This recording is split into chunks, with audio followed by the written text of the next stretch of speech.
Atitudes de conformismo e obediência tendem a ser bem vistas, valorizadas e às vezes exigidas. Nós já fizemos um vídeo sobre o conformismo, deixamos o link na descrição. E desta vez vamos a um vídeo sobre a obediência à autoridade. Nenhuma sociedade consegue existir sem obediência.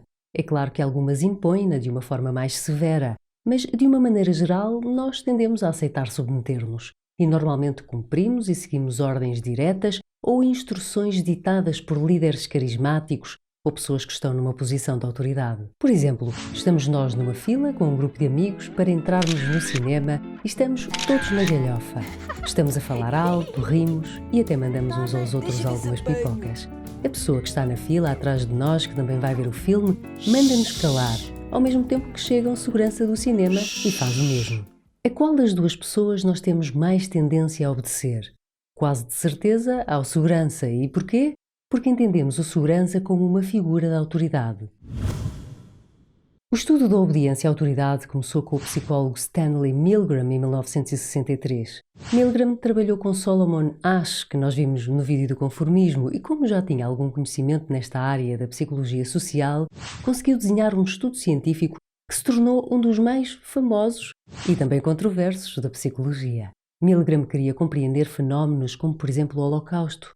Tal como muitos de nós, Milgram também se questionou sobre como foi possível tantos alemães obedecerem a ordens para realizarem atos macabros e imorais contra outras pessoas. Para estudar a obediência, Milgram levou a cabo 24 experiências que diferiam entre si em pequenos pontos. Ele ia alterando algumas variáveis e registava o impacto dessas alterações na obediência dos participantes. O tronco comum da experiência aconteceu basicamente assim. Para selecionarem os participantes, colocaram um anúncio num jornal local.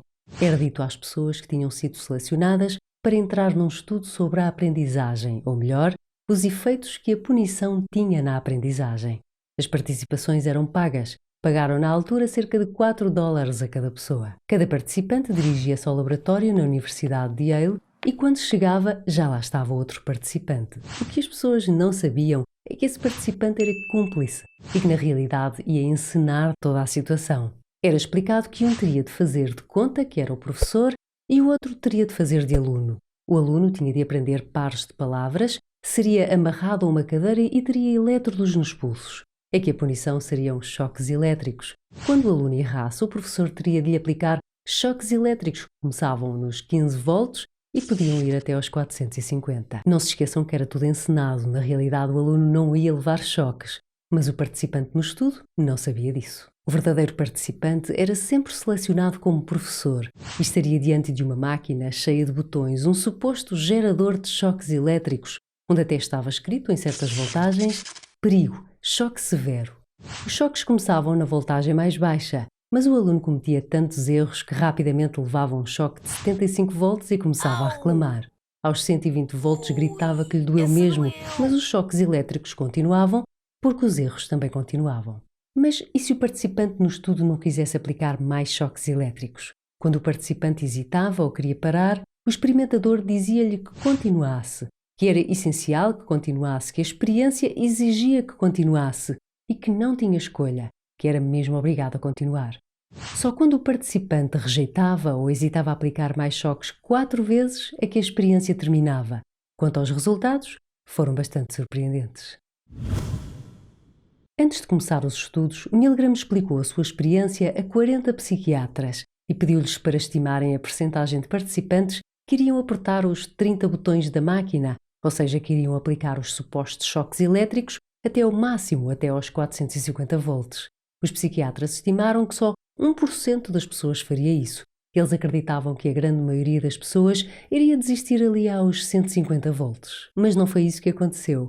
A verdade é que 65% dos participantes carregou no botão para aplicar os 450 volts.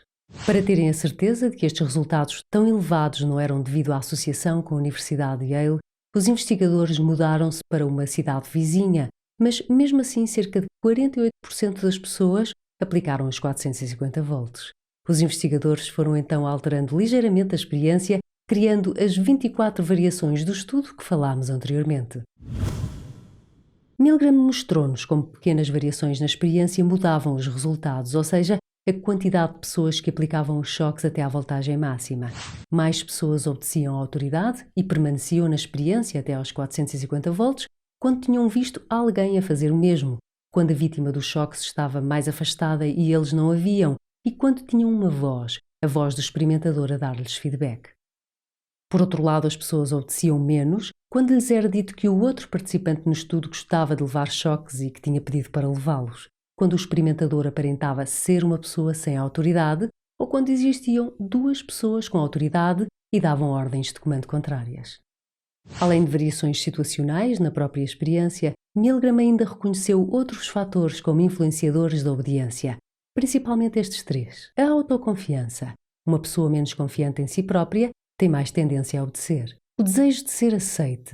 Desde pequenos nós somos reforçados quando obedecemos e punidos quando desobedecemos. Podemos até nem ter consciência disso, mas quando queremos agradar a alguém e ser aceites, temos mais tendência para obedecer. E o terceiro fator é a autoridade. Se nós identificamos uma pessoa com autoridade, quer sejam os pais, professores, profissões com fardas, por exemplo, polícias, batas brancas ou líderes carismáticos, como por exemplo políticos ou líderes religiosos, também temos tendência a obedecer.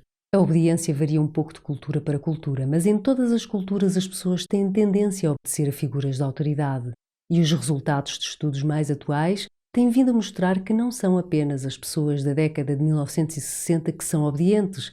Nós, ainda hoje, temos tendência a obedecer. Os estudos do Milgram tiveram algumas críticas, sobretudo relacionadas com ética, ou melhor, a falta dela.